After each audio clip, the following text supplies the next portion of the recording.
Welcome to the Chucky recap. In 2021 Hackensack, New Jersey, Chucky is purchased in a yard sale by middle schooler Jake Wheeler, who struggles to make use of it for his doll art. His father, Lucas Wheeler, a small business owner, doesn't appreciate the art and much rather doesn't understand his son as a closeted homosexual. Even worse, his mother died in a car crash a few years back. They're visited by Lucas's twin brother, Logan, his wife Bree, and their son Junior, being mocked by their wealth and poking fun at Jake's sexuality. Embarrassed by this, Lucas takes it out on his doll art, but with Chucky being worth a pretty penny and not wanting his father to break it, Jake is forced to take Chucky along to school and spots Devon Evans, who he has a crush on. However, he's friends with Junior and he has a girlfriend named Lexy Cross that created a GoFundMe just to ridicule Jake. Miss Fairchild tries to stop this harassment, but it is futile as her mother is the mayor of Hackensack. Learning about the murders correlating to Chucky from an anonymous buyer, Jake throws it into the trash, attending a talent show where he is berated on stage by Lexy until Chucky shows up to bully her back and adding Junior to the list until Principal Megan kicks them out for their potty mouth. When they return home in his drunken state, Lucas abuses him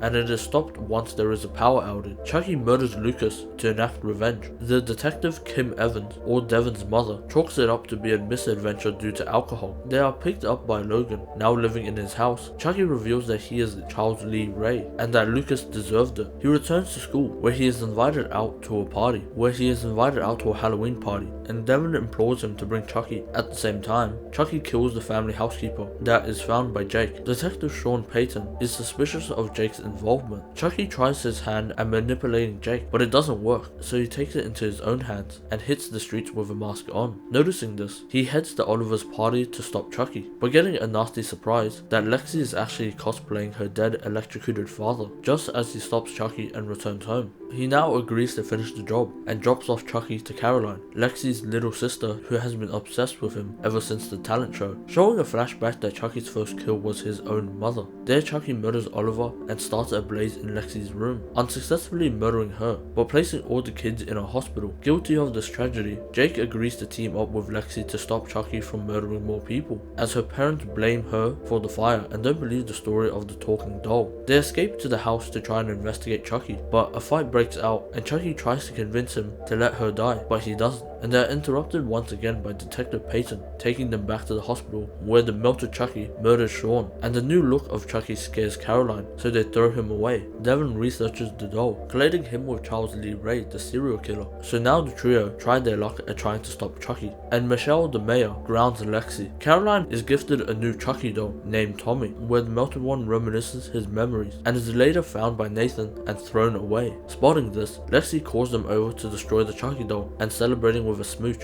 They all join in a theater to explain that Hackensack is now safe, until Principal Megan's head rolls out. The previous night, Chucky has snuck in and incantated his soul into the newly purchased Chucky doll. Detective Evans also arrests Miss Fairchild for the murders of the principal, Oliver, and Detective Payton. They assume Chucky possessed Tommy because the doll is now gone. They call the buyer, now found out to be Andy, promising to help, but they need to wait until he drives down from Virginia. In another part of town, Bree finally comes out and reveals that she has stage 4 cancer, and Junior tries to find comfort in Lexy, but when she struggles to help him, he breaks it off, ending their relationship. Following his mother to her therapy session, where he sadly watches her death, falling through the sky and plummeting on their car, murdered by Chucky. The death is said to be a suicide, and Junior blames Jake for her death. They gather at Jake's place to set a trap for Chucky. Distracted by their talking, Chucky sneaks past them until Detective Evans enters the scene. Chucky runs past them, murdering her in the process and escaping the crime. They have a funeral for the deceased parents, and also mark the death of their trio, and Jake's relationship too. Tiffany Valentine, in Jennifer Tilly's body, arrives kissing Logan, suggesting that they had an affair before Bree's alleged suicide. Tiffany Valentine was the girlfriend of Charles Lee Ray, who ended up tipping off the police on Charles's murder spree, leading to his eventual transition into the good guy doll. Trying to enact revenge, Devon heads to Charles Lee Ray's abandoned house, finding Nico, the daughter of Sarah Pierce. Once he unties her, he finds out that Nico is possessed by a portion of Chucky's spirit, knocking him out and bounding him to said chair. Jake runs into a good guy doll and purchases it off the man. It was meant to be sent to Charles Lee Ray's abandoned house, the same place Devon went to investigate, now realizing that Chucky is trying to build a cult. Meanwhile, Junior, frustrated with Logan's supposed affair and death of his mother and relationship, he falls victim to Chucky's manipulation, making him the first child to murder his parent. Andy arrives at Junior's house, finding no sight of Chucky,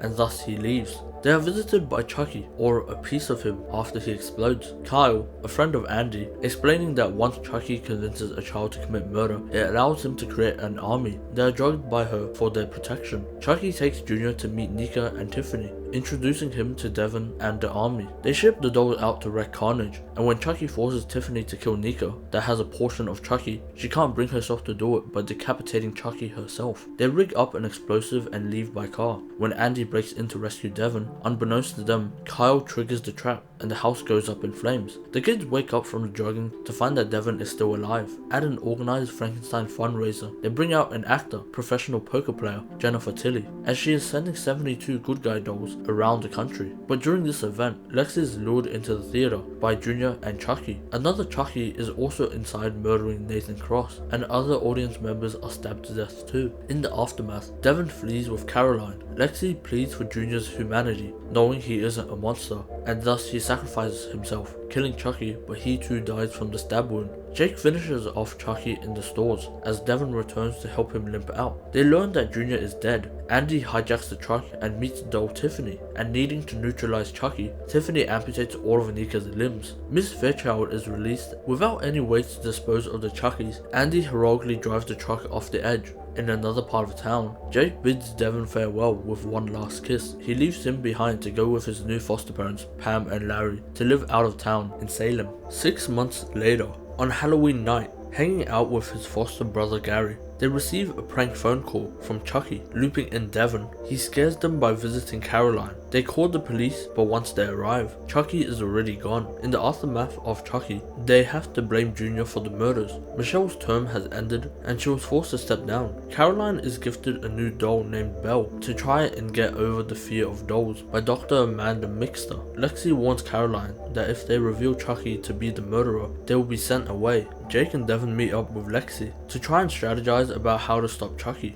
not knowing if the 72 are out there, when they get a fateful surprise of Chucky with a bomb. Devon disarms him as Gary runs off with said bomb, but Chucky leaps out of nowhere and detonates it. The trio is blamed for Gary's death and building a homemade explosive. Dr. Mixter, however, sends them to a Catholic troubled youth treatment facility, the same one Charles Lee Ray stayed at. They are greeted by Sister Ruth and welcomed to their rooms. Lexy meets her roommate, Nadine, who was also sent there. Sister Elizabeth dies due to old age, but the trio suspect it is Chucky, now that a doll has just arrived at the institute. Father Bryce is the headmaster and knows about their troubled past. When Jake tries to dispose of Chucky, as punishment he locks him in there with him. Chucky takes a photo before escaping. Nadine reveals her secret that she steals, and they lock the door with a cabinet before going to bed. Chucky sneaks in, taking a photo of Lexy snorting medication. Nadine alerts the entire church, but now that she knows about Chucky, Lexy allows her to join their group, and they play it off. Meanwhile, the guys trap Chucky and find his phone full of photos.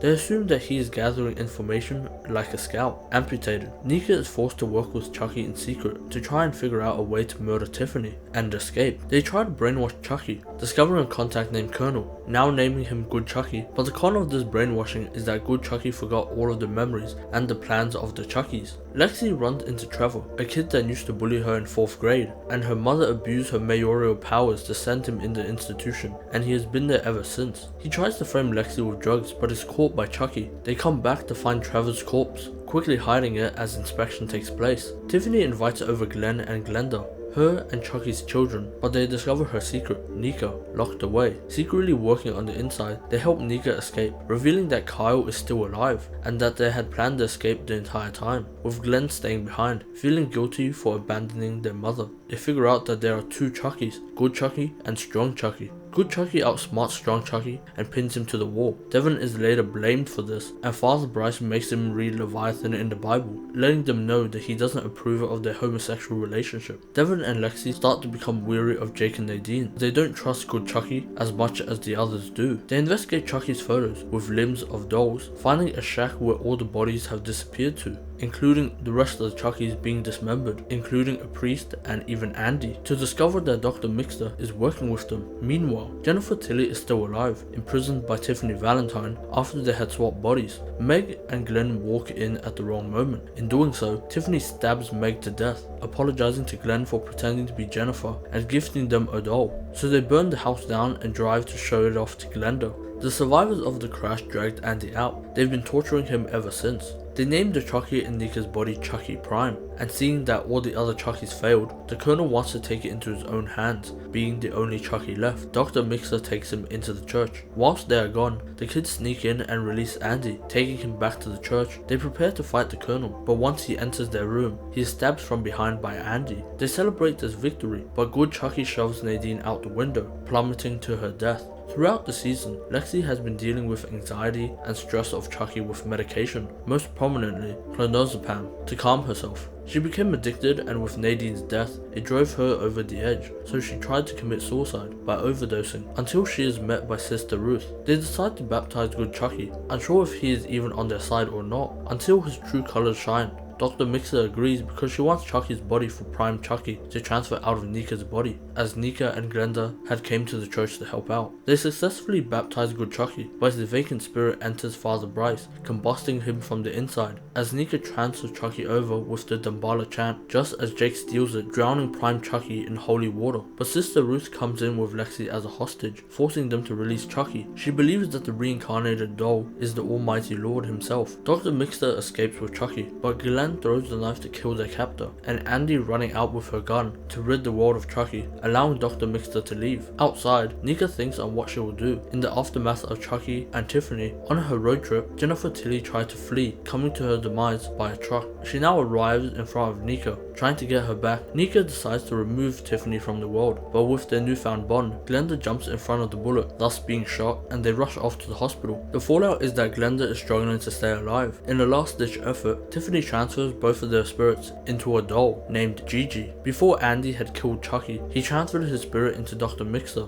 escaping with his life and transferring back to the last good guy doll. Without this knowledge, the trio continued their lives assuming Chucky is dead, celebrating Christmas and praising each other for their resilience. Spotting the Belle doll on Michelle's live, Tiffany sneaks over to her house to try and transfer her spirit into it and lose all recognition of a murderer. But she runs into Michelle late at night. They are interrupted by Chucky, who rudely bisects her, killing her. Lexy is ready and in revenge slices up Chucky as Jake and Devon shank Tiffany. Just as Caroline comes out to save her, willfully becoming her hostage, manipulated by Chucky into thinking that Tiffany was her biological mother, and they allow her to escape. The police call their next of kin, or Miss Fairchild, adopting all of them as orphans. Months later, haunted by Nika's constant harassment and vow to end her, Tiffany tries to swap spirits, until Belle reveals to be Chucky and pulls out a knife to murder Tiffany. But the police break in and arrest Tiffany for several counts of murder and kidnapping, whilst Caroline takes Chucky and flees from the scene. Tiffany is placed on trial and her explanation of the spirit swapping is incoherent, and they find her guilty of over 100 counts of murder. Chucky has started to age. A regular checkup reveals that he is suffering because the Dambala has given up on him. He has been infected by Christian magic as he took part in an exorcism and lost his loyalty. He tries to impress Dambala and stop aging by visiting the Amityville house where Ron DeFeo murdered his entire family, and he too murders the entire family occupying the place, unsuccessfully restoring Dambala's faith. They strategize the worst place of all, the White House, causing mass genocides in the past. Chucky believes that 6 kills in the place will satisfy Dambala. He places himself snug next to Joseph's tombstone. As they mourn him, Henry picks up Chucky, naming him Joseph, and the parents accept Joseph because it is the first time Henry has smiled since the trauma of their son. Joseph lost the battle to terminal cancer. The trio receive a mysterious call, alerting them that Chucky is still alive, hinting at the fact that he is in the most restricted building of all. They turn on the television to spot the president, James Cullen, mourning a fallen Secret Service agent. There his son, Henry, holds Chucky. The electoral campaign is based on the idea of honesty and openness. In the death of the Secret Service agent, the family accept that Henry names the doll Joseph, their deceased son's name. He also uses Henry as a vessel to voice himself, like going to the Oval Office with his father, where the murders started again. First with the agent named Teddy, they decide to defeat Chucky once and for all by using Grant Collins, an influencer and the son of the president. They befriend him by using Lexy's story of grief, Caroline being kidnapped and his brother dying. He meets with them at a coffee shop to try and use his powers to search for Caroline, also because he doesn't have any real friends. They hit it off, and he decides to invite them over to the White House. But as a checkpoint, Charlotte Collins investigates Rachel Fairchild's past and the children. Everything seemed optimistic until Charlotte is caught out. They had recently met a CIA agent named Warren Price, an investigator on Teddy's death. He believes it is suspicious, and after finding another body, Sam, the receptionist, he convinces Charlotte to not tell James, as they would have to go public and it could ruin the chance of him having a second term. Lying to James and saying she checked into rehab for her secret alcoholism. He wanted them to stop being transparent and exposing governmental secrets. He believes it to be a meticulous and skilled assassin. When this conversation is occurring, Chucky, visiting the Oval Office, suffocates Rachel to death. They are forced to cover it up, another murder. Chucky now taunts the teenagers with Miss Fairchild's phone. Invited to the White House Halloween party, creating their own costumes to conceal weapons for Chucky. On the day, they follow Grant around, and whilst Lexy distracts them, Devon and Jake snoop around, and are able to find Chucky in the vacant rooms. They leave, and Grant now realizes they were just using him to get into the White House, but the lights shut off, and they scrambled to find Chucky, but he had loosened the screws of the chandelier, and once the lights come back on, it falls, decimating 10 people. The president's family is rushed off, losing the trio. Meanwhile, Tiffany arrives at prison, meeting Correctional Officer Erica Dorset. She awaits her box of supplies, with the Correctional Officer Erica spitting in her food. She uses the doll and her gum to conjure up a spell from Dumbala to make Erica an obedient servant, telling her to gather the personal belongings of the guards so she can conjure up more dolls and escape before her execution. Near midnight, Chucky begs for Dumbala's mercy and to lift the aging curse, but he is forsaken beyond the 13 souls he had offered and continues to age. This is where the series ends. Make sure to subscribe, and for more horrific stories, watch this.